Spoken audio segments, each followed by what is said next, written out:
Бул убакта Чыңгызхан 1211-жылы Чыңгызхан ушундай стратегиясы болгон. Ал күчтүн бардыгын топтоп бир гана тарапка чабуул койгон. Мына ошол стратегиясы боюнча 1211-жылы Чыңгызхан Кытай тарапка чабуул коет. 5 жылга жакын болот. Пекинге чейин жетет. Пекин ал кезде Даду деп аталган. Пекин деген атты 1281-жылы Хубилай койгон. Ошол Дадуну дагы талкалап, Кытайды басып, анан Каракорумга келет. Жуэн атамелик жазат. Чыңгызхан аттарды төөлөрдү боздотуп, аттарга төөлөргө самсаалаган олжону жүктөп Каракорумга кирип келди деп. Анан Каракорумга 15-жылы кирип келет дагы, акыбалды сураштырып, ушул Борбор Азия тарапка, Кавказ тарапка, Арабстанга чейин ошол тарапты эми ошоякты басып алышым керек деп план түзгөнүн айтат. Ошондо кеңешчилер айтышат: "Ой, Шашван ханым, могу жерде Кушлук деген Батыш Ляо деген же болсо Каракытай мамлекетинин гурханы болуп, өзүнө келип алды. Бул жооду жеңмейинче жүрүшкө чыгып опурталдуу" деп. Анан ошондо Чыңгызхан Жебен деген өтө таланттуу аскер башчысы болгон, ошого тапшырма берет. Ушу Кушлукту барып тактан кулатып, мамлекетини Монгол империясына өткөрөсүң деп. Жебен менен Кушлуктун согушу мына Кыргызстандын тарыхнамаларында анча-мынча кыскача гана берилген. Ал эми бүгүнкү интернет технология боюнча бул окуя абдан азыр башкача өңүттө кенен чагылдырылып жатат.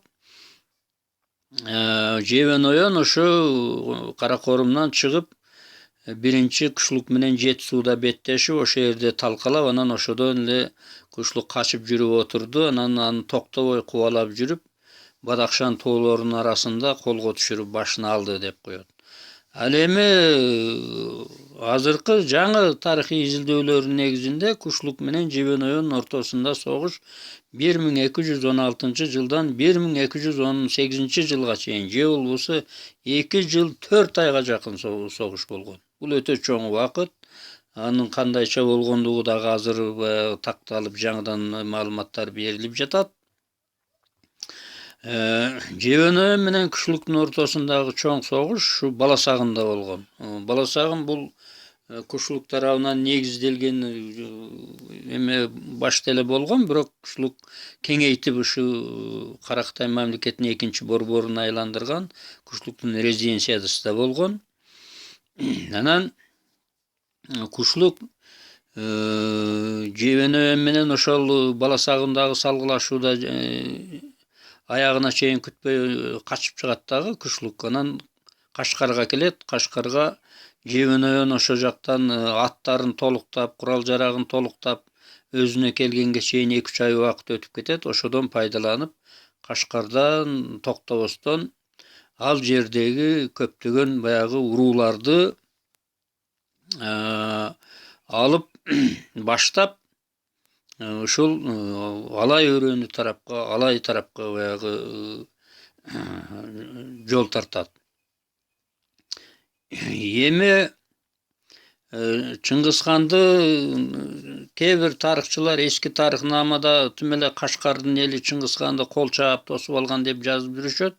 Бул туура эмес. Анткени илгерки заманда Чыңгызхан келатат деген укканда элди эч качан аны токтотуп тоса алган эмесин, баардыгы качкан. Анткени Чыңгызхандын армиясы жалаң талап тоноо менен, Кызыл кыргынга учуратуу менен, мына ошонун эсебинен гана аскерлерин баккан, аттарыны баккан, өзүнүн баягы согуштук жоготууларын ошонун эсебинен толуктаган.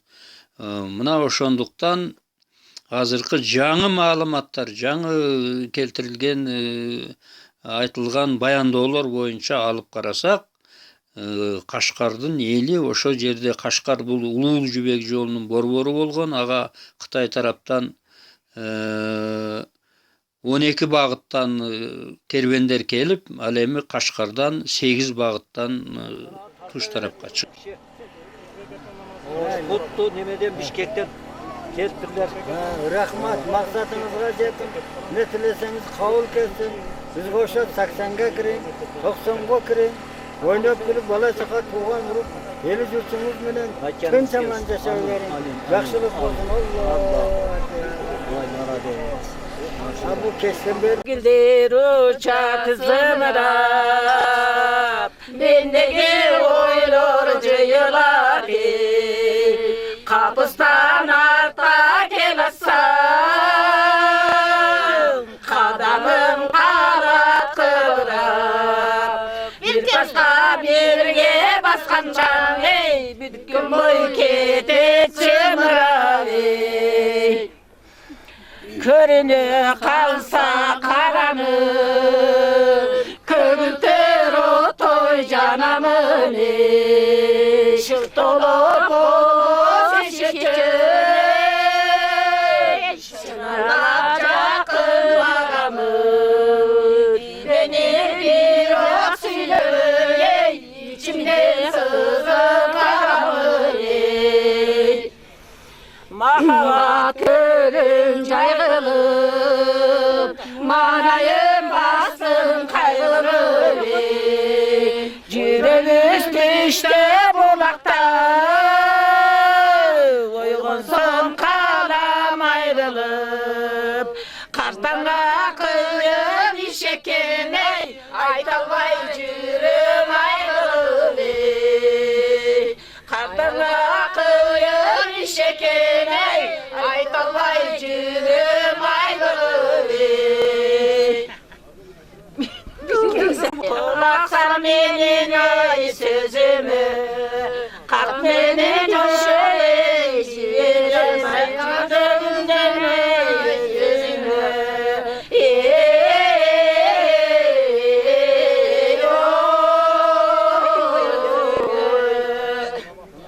Arnalı bir sana yazılgan suyunu seni salamı.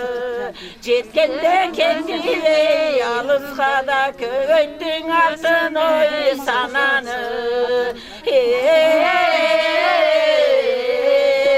Koy sananı.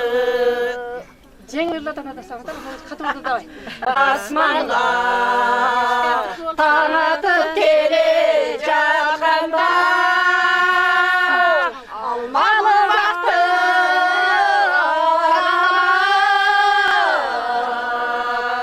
ay ayıldı gözde baskanda. Koş dedim kolum bir kızım, kozgulu yürüyet kızım. Yoluna tüktük, sükteştik. Ay uşun karanda ne çözük. Körünse hazır karanın, cıl dese düşür kabağın.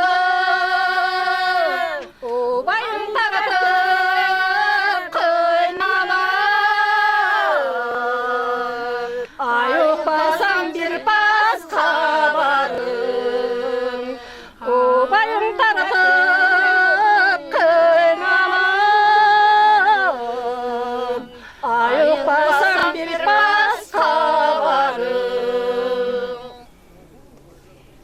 Sultan kelgen ülkelerimiz, tuğanlarımız, mana şular bizde dep, yeli yurttu dep, samap kelgenderiga rahmat. Şunça bizge kızıgıp, şu kulçu degen, Nayman degendi izlep, surap, şu kelgenderiga rahmat. Bularga ham üyleriga tınçılık, den soğuluk, uzak ömür versin, işlerge ravaş versin, iştegen işleri ravaş versin. Zamanımız tınç bolsun, elimiz tınç bolsun. Kudaya şur mına Allah Taala'nın ulu ayı, ulu günü keleyizat mına ay tarafa, degen kurban ay tarafa kele jatkanda bul dağı bizge çoğ bayram. Çok bayram bolup atadı. Alıskı yerlerden aktarıtıp, yol basıp, putların orutup, ellerin yorutup, kelejatkan tuğanlarımızga, aka ülkelerimizga çoğun rahmat, sağınıp salam, bala çakasıga, kelgenlerine rahmat, Ötkendögü çoň babalarymyzdyn, jana şondoy ele Hanışa olup ötken çoň eneleribizdin arbaylaryny koldap mana şunda kelgendigi 380-nji ýyldyk bayramlaryny ötkürgendigi üçin şul tuğandarymyzga çoňdan çoň rahmat.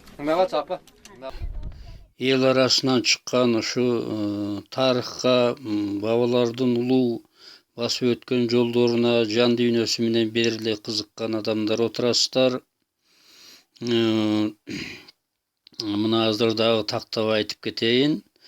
Мындайча айтканда Кашкар Улуу Жибек жолунун борбору болгон. Ал жерде көптөгөн адамдар, көптөгөн уруулар ошол жерде соода кылышкан. Мисалы Араб өлкөлөрүнөн келген, Арабстандан келген мусулманчылыктын адамдары болгон. Же болбосо мына Кыпчактар Волга боюнда Дашти Кыпчак дейт, ошол жакта туруп жашашкан, бирок келип Кашкарга келип соода кылып Улуу Жибек жолу менен ошо Кашкарда Кыпчактардын айылы болгон.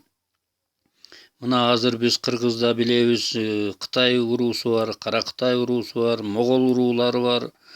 Мына ошол уруулардагы багыш уруулары бар. Баардыгы ошо көптөгөн уруулар ошол Чыңгызхандын Кызыл Кыргын жапырыгынан Чыңгызхан келатат дегенде ал кезде адамдарды эч кандай күч менен токтото алган эмессиң. Себеби Чыңгызхандын армия багышы, аскерлерди ошол керектүү муктаждык менен камсыз кылуусу толугу менен басып алган аймактын элини талап тоноп Кызыл Кыргынга учуратып, бардык мал мүлкүнү ошол азык оокатын тартып алуунун жолу менен гана жүргөн. Ошон үчүн Чыңгызхандын баягы жеңген жерлери экинчи анын артынан баш көтөрө алган эмес. Чыңгызхандын империясынын узакка жашоосунун сыры дагы ошол Кызыл Кыргынга салуунун негизделген. Эми мына ошол улуу окуяга ошол биринчиден Кушулук хандын идеологиялык тирештен, цензуралык ар кандай буйрутмалардан илгери тарыхты эч ким өз алдынча каалагандай кылып жазып, каалагандай дегиле чыгара алган эмес. Ал эмес азыр дагы чыгара алышпайт. Мындан демократиянын заманында дагы мына ошол буйрутмалардын же болбосо капитализм, социализм тирешинин, таптык класстардын тирешүүсүнө ыңгайлаштырылган тарыхтагы бурмаланууларды ордуна келтирип, ошону чаң топонунан ажыратууга, ошону мындайча айтканда өзүнүн жүзүнө чындыкты ачууга бүгүнкү маалымат технологиясы, информатика кылымы бизге абдан жакшынакай мүмкүнчүлүктөрдү түзүп берип отурат. Бүгүн интернет технология башка тилдерде, башка өнүккөн элдердин жазган тарых таржымалыны орус тилине дароо которуу мүмкүнчүлүгүнө ээ. Каалаган булуң бурчта мамлекетте Австралияда болобу, Англияда болобу жарык көргөн тарыхый эмгектерди дароо таап, ошону пайдаланууга биздин чоң мүмкүнчүлүгүбүз бар. Мына ошол мүмкүнчүлүктү биз заманбап дагы да пайдаланышыбыз керек. Анткени Кушулук хан боюнча жаңы маалыматтар уламдан улам күн сайын көбөйүп, күн сайын чыгып жатат. Мисал ала турган болсок, мына Россиядан Новосибирский университетинин профессору Геннадий Геннадьевич Пиков деген культурология илимдеринин доктору, Кушулук боюнча тарых илимдеринин кандидатын жактады. Ошондой эле америкалык өтө чоң тарыхчы Джек Уэзерфорд деген Кытай тарыхый булактарына негизделген өзүнүн жаңы версияларını жарыялап отурат Кушулук боюнча. Ошол эле Пиковдун айтуусу боюнча Кушулук боюнча көптөгөн материалдар, мисалы ошол жанагы Жебен Оён менен 2 жылдан ашык болгон согушуга байланыштуу, Субагадай Оён менен болгон согушуна байланыштуу материалдар убагында жок кылынган. Эмне үчүн? Анткени Чыңгызхандын улуулугуну, жеңилбестигини көкөлөтүү үчүн Чыңгызхандын аброюна көлөкө түшүрө турган бир гана фигура Кушлук. Анткени Кушлук 1194 жылдан 1218 жылга чейин, мындайча айтканда 22 жыл согушкан, тирешкен кадимгидей. Башка эч ким мынчалык тиреше алган эмес. Мына ошондуктан Пиков да башка тарыхчылар айтат, Кушлукка тиешелүү болгон тарыхый материалдар убагында жок кылынгандыгына биз толук көзүбүз жетип отурат деп. Бирок ошого карабастан ошол эле тарыхчылар айтат, демек Кушлук оңой фигура болгон эмес. Анага тиешелүү тарыхый материалдар жок кылынган болсо, бул өтө чоң фигура болгон. Ал фигураны кайрадан биз калыбына келтиришибиз керек. Мына ошо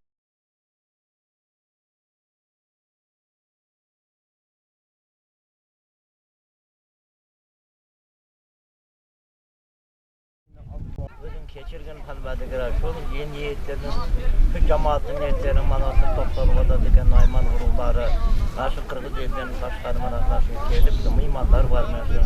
Allah aşkına niyetinin doğru kılığın tanıgan, insanların tarihayla kavru kılığın, bala şakası buda kılığın, capta süret vardı, omurunun son kılığını ıskılığını, keyin kılsın, imanını bakıvat kılsın.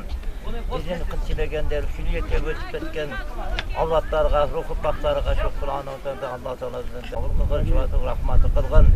Bunların mağfirat kılıp ana canlardan azın nasip kılgın. Bala şakavızga hem insaf, iman, murataplık edilgen.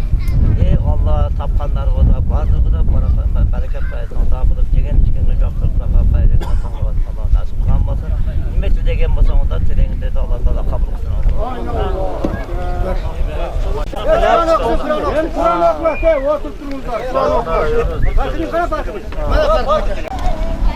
أعوذ بالله من الشيطان الرجيم بسم الله الرحمن الرحيم إن للمتقين مفازا حدائق وأعنابا وكواعب ترابا وكأسا دهاقا لا يسمعون فيها لغوا ولا كذابا جزاء من ربك عطاء حسابا رب السماوات والأرض وما بينهما الرحمن لا يملكون منه خطابا يوم يقوم الروح والملائكة صفا لا يتكلمون إلا من أذن له الرحمن وقال صوابا ذلك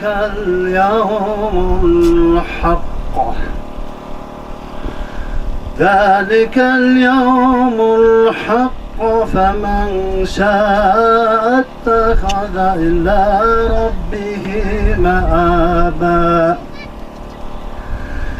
إنا أنذرناكم عذابا قريبا يوم ينظر المرء ما قدمت يداه ويقول الكافر يا ليتني كنت ترابا صدق الله العظيم سبحان ربك رب العزة عما يصفون وسلام على المرسلين والحمد لله رب العالمين